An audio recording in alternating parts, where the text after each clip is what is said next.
Un soir à Saint-Germain-des-Prés, 1943, Juliette Gréco se retrouve seule à Paris, sa mère et sa sœur ayant été déportées. Elle est complètement démunie, avec juste en poche un petit papier sur lequel est griffonnée une adresse, celle de Hélène Duc, une amie de sa mère. Hélène Duc vit à Saint-Sulpice, dans le quartier de Saint-Germain-des-Prés, et elle recueille et prend totalement en charge la petite Juliette. Dès 1945, elle découvre le bouillonnement culturel et politique de la rive gauche, notamment avec Jean-Paul Sartre. Elle suit des cours d'art dramatique, obtiendra quelques rôles au théâtre, s'occupe d'une émission de radio consacrée à la poésie qui lui permettra de nouer des relations avec les jeunes artistes intellectuels de Saint-Germain-des-Prés comme Boris Vian. Un soir, avec une bande d'amis dans un des bistrots de la rue Dauphine, le Tabou, elle a négligemment posé son manteau sur une rampe et celui-ci glisse en bas d'un escalier. Alors elle descend pour le récupérer et, curieuse, elle s'aventure et explore le sous-sol du Tabou. Et elle se retrouve dans une cave voûtée complètement inutilisée. Elle remonte et, tout excitée, fait part de sa découverte à ses copains qui descendent à leur tour. Et à la lueur des briquets, des allumettes, ils tombent en arrêt devant ce lieu magnifique et insolite. Et ils se prennent à rêver et disent « Et si on descendait un piano ? On pourrait faire de la musique, du jazz, danser, chanter, parler poésie, philosophie. » Ils remontent et, plein d'enthousiasme, exposent au patron du Tabou leur projet. Celui-ci les écoute en essuyant ses verres, il leur dit « Ouais, ma foi, pourquoi pas, moi cet endroit, j'en fais rien, j'appelle ça le tunnel. Mais bon, si grâce à vous, il peut aboutir sur quelque chose, bah allez-y les jeunes, hein, à vous de jouer. » Il fut pris au mot, et dès le lendemain, on y descendait un piano, et c'est ainsi que venait de naître la première cave de Saint-Germain-des-Prés. Il n'aura pas fallu plus d'une semaine pour que les curieux viennent des quatre coins de la capitale observer cette nouvelle faune un peu bizarre baptisée les existentialistes.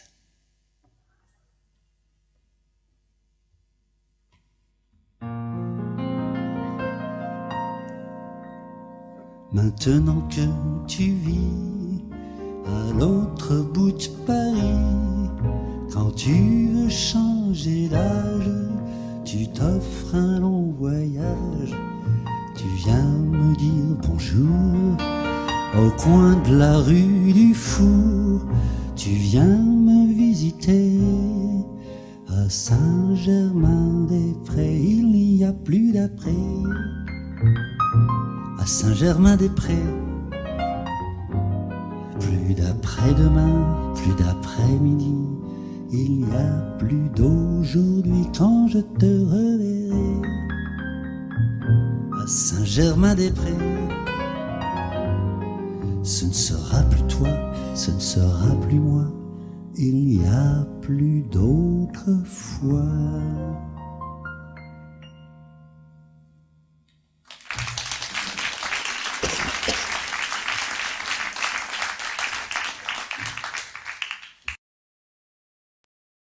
Saint-Germain-des-Prés est et a été un haut lieu du jazz. Et le plus représentatif de cette première moitié du XXe siècle est sûrement Django Reinhardt. Il est né en 1909-1910 dans la communauté des Gitans. Tout petit, il se met au banjo et à 13 ans, il se produit déjà dans les cafés et les riches maisons bourgeoises. Puis avec les oncles et les cousins de passage dans la communauté, il apprend la guitare. À 18 ans, il est déjà professionnel.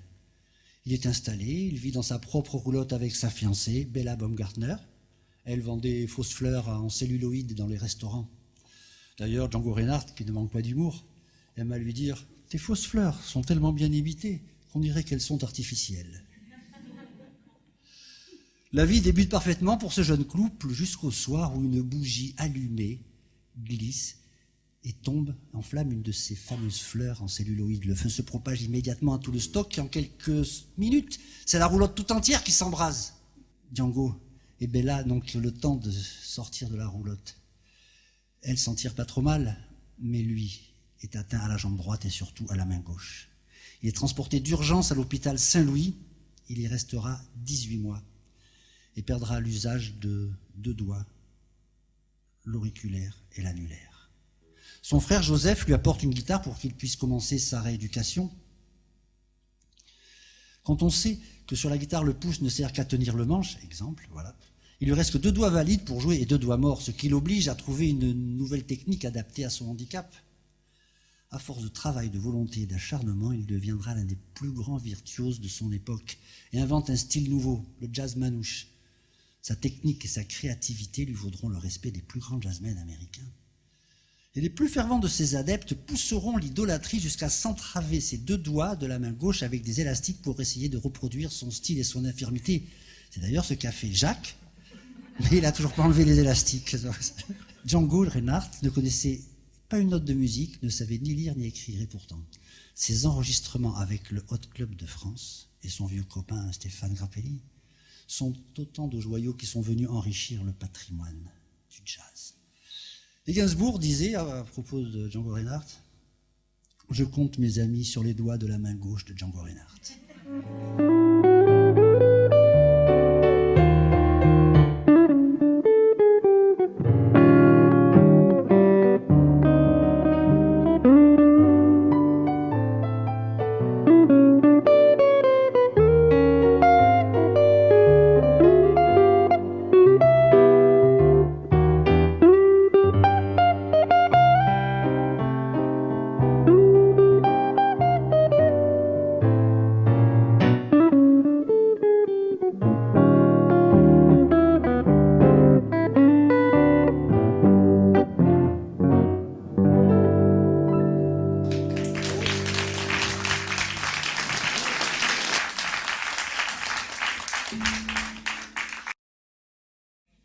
Je voudrais maintenant vous parler d'un chanteur que j'aime particulièrement pour son humour et son habileté à jongler avec la langue française, Bobby Lapointe.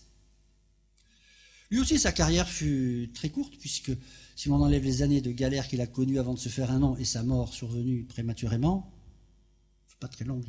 Et la gloire, l'a-t-il vraiment connue? Il la doit à Joe Dassin, dont il avait fait la première partie d'une tournée avant de disparaître. Et c'est Joe Dassin qui a insisté auprès de sa maison de disques pour que soit rééditée l'intégralité de l'œuvre de Bobby Lapointe.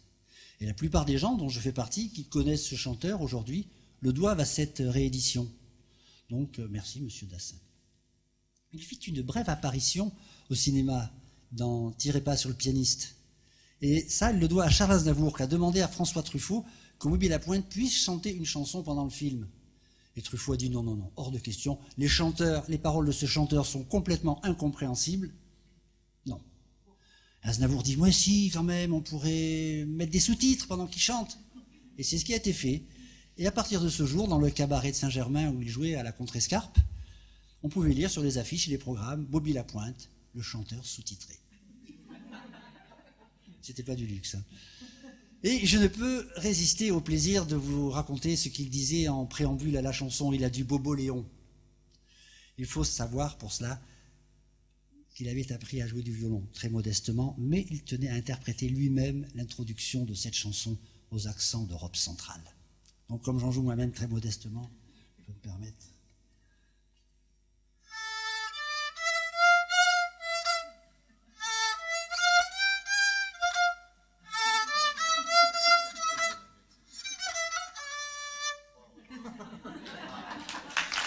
Le violon, de deux choses l'une, ou tu joues juste, ou tu joues de cigane. Moi, j'ai pas le choix, je joue de cigane. On dit que le violon ne supporte pas la médiocrité. C'est faux, il la supporte très bien. Ce sont ceux qui l'écoutent qui ne la supportent pas. Par contre, Bobby Lapointe n'avait pas du tout le sens du rythme, ce qui posait de sérieux problèmes lors des séances d'enregistrement. Un jour, son manager lui dit, dans un studio de Meudon, c'était d'ailleurs, je crois. Il lui dit, mais non, Bobby, ça va pas, vous n'êtes pas du tout en mesure, Bobby. Et lui se retourne et de son sourire le plus candide lui dit, je ne suis pas en mesure de quoi? En tout cas, il était bien en mesure de nous faire rire, comme le jour où il avait dit, ah, pendant la guerre, on n'avait pas de bémol, ben ça ne nous empêchait pas de danser.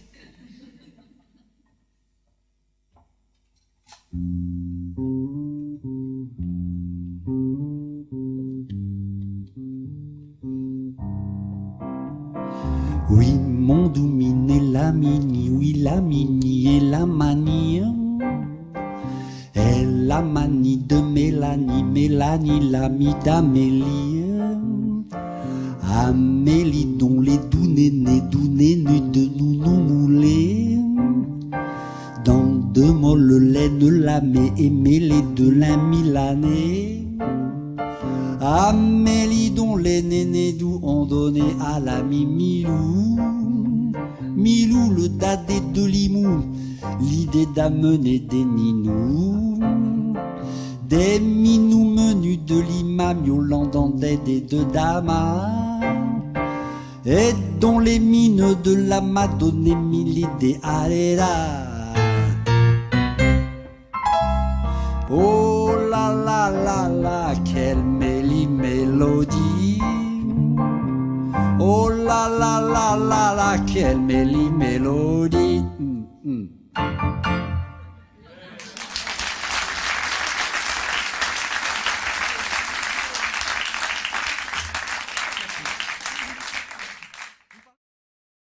Tout à l'heure, je parlais des jazzmen américains, ils ont été nombreux à s'installer en France. Avant-guerre, il y a eu Cole Porter, Joséphine Baker, puis après-guerre, Miles Davis, qui a vécu une belle histoire d'amour avec Juliette Gréco, Quincy Jones, Bud Powell, Chet Baker. Mais le plus français de tous ces Américains est incontestablement Sidney Bechet.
Barbara.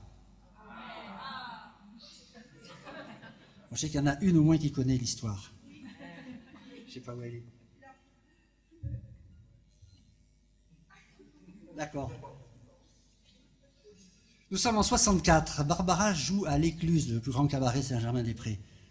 Parmi ses fans, un jeune Allemand, Gunther Klein. Un jour, prenant son courage à deux mains, il lui dit « Madame, je suis directeur d'un petit théâtre dans une ville étudiante d'Allemagne, le Junges Theater, et j'aimerais que vous veniez jouer dans le théâtre si c'était possible. Ça nous ferait grand plaisir. » Hélas, la guerre hante encore les esprits, et Barbara, née dans une famille juive, a passé une partie de sa jeunesse à se cacher pour échapper à la déportation.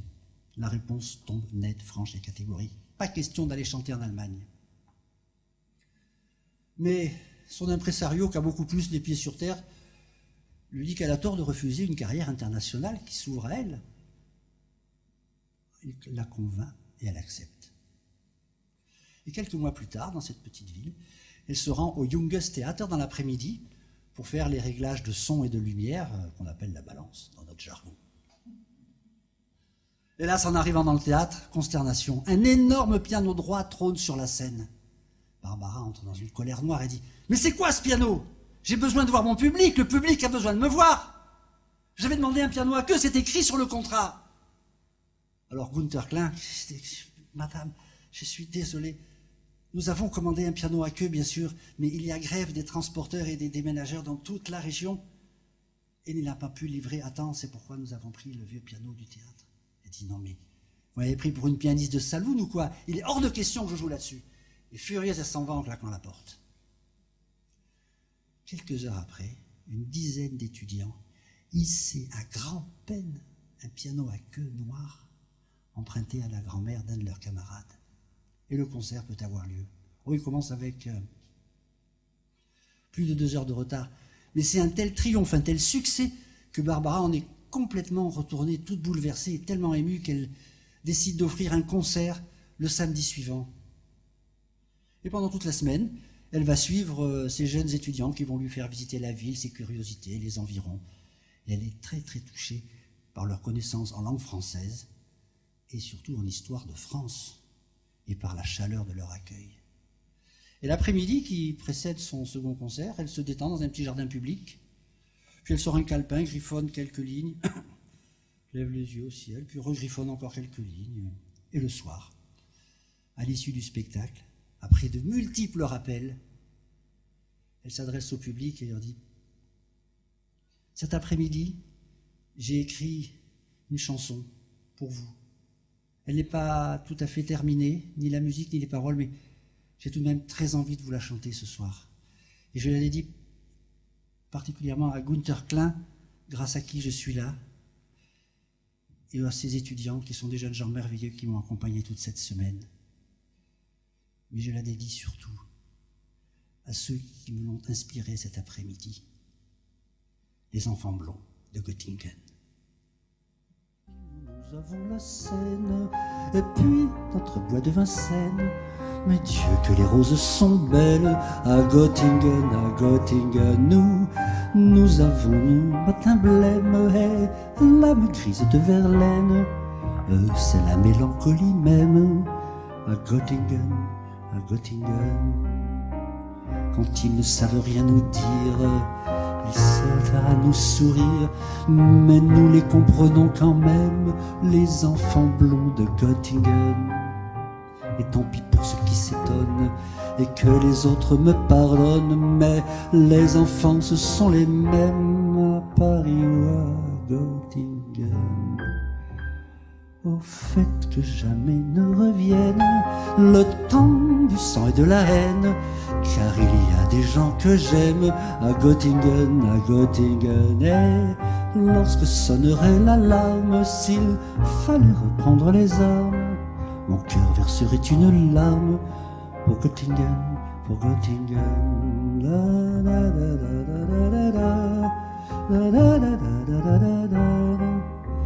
Mais Dieu, que les roses sont belles à Göttingen.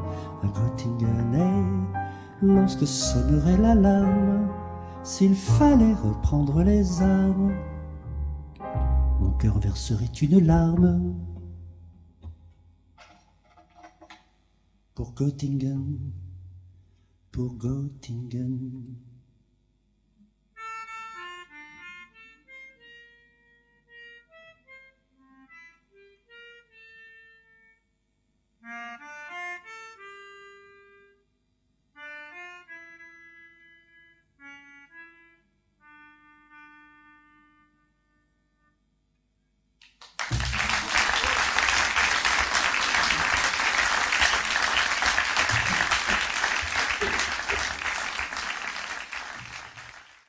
On ne pouvait pas faire un spectacle sur Saint-Germain-des-Prés, enfin sur ceux qui ont fait Saint-Germain-des-Prés, sans parler de ce génial touche-à-tout, puisqu'il est à la fois romancier, écrivain, un peu la même chose, parolier, chanteur, jazzman, traducteur.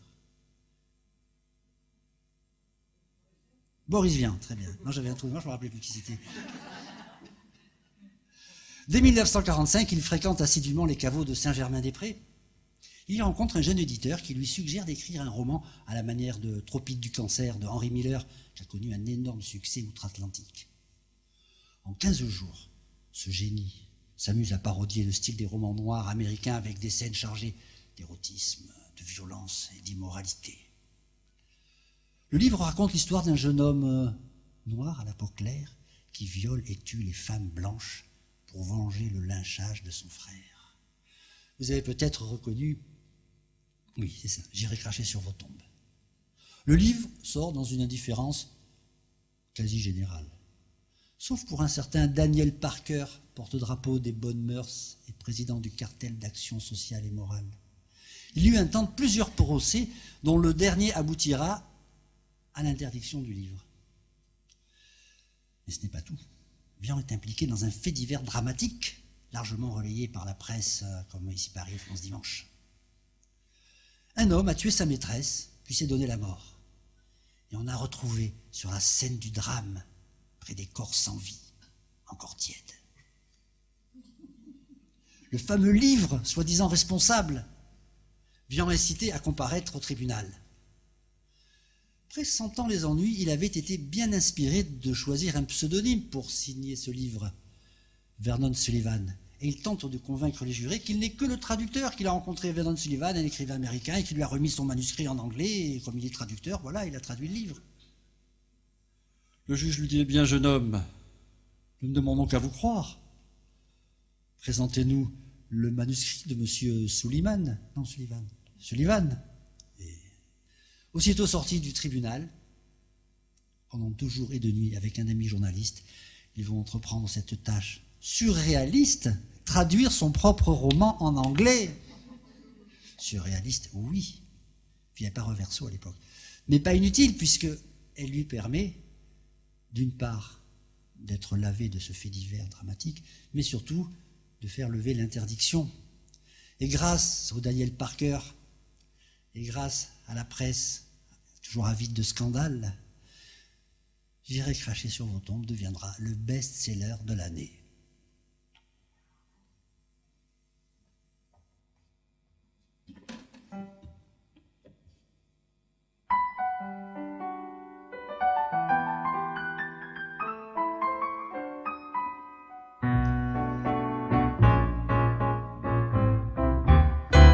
Je suis snob.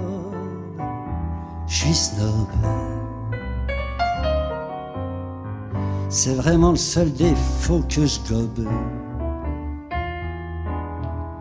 Ça demande des moitiés urbains, c'est une vie de galérien. Mais quand je sors avec Hildegarde, c'est toujours moi qu'on regarde chez Snob. Foutrement snob, tous mes amis le sont en est snob et c'est bon.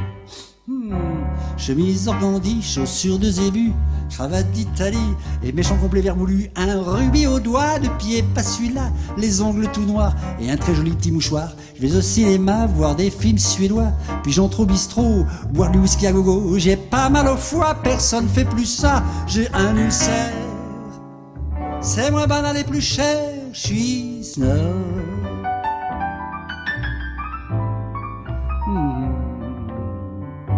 Je suis ravagé par ce microbe. J'ai des accidents Jaguar. Je passe le mois d'août en plumard. C'est dans les petits détails comme ça que l'on est snob ou pas. Je suis snob. Encore plus snob que tout à l'heure. Et quand je serai mort, je veux un suaire de chez Dior. Merci.